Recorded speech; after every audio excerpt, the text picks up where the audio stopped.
En las ondas del aire, en la luz de la pantalla, donde las voces se entrelazan, la verdad se desgrana. RTVP, faro de esperanza, ventana abierta al mundo, oídos atentos, corazones profundos. Imagina un lugar donde los sueños se alzan, donde las luchas sociales encuentran su danza. Radio y televisión del poble, voz sin cadenas, un eco de justicia, un grito que resuena. Con el eco de justicia, un grito que resuena. Colectivos sin movimientos, personas de a pie, aquí encuentran su espacio, su voz no se niega. Debates, charlas, entrevistas sinceras, la comunidad se une, la verdad reverbera.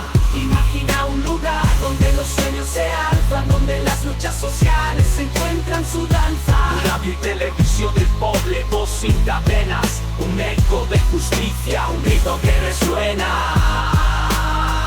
La motivación nos guía, el contrapoder nos llama. Dignificamos vidas, rompemos la muralla, empoderamos a la gente, palabra tras palabra. Cada nota, cada acorde es un acto de rebeldía clara.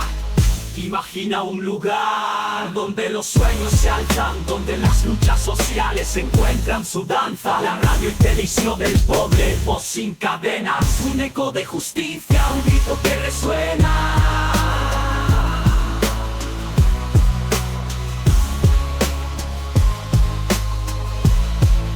Un eco de justicia, un grito que resuena.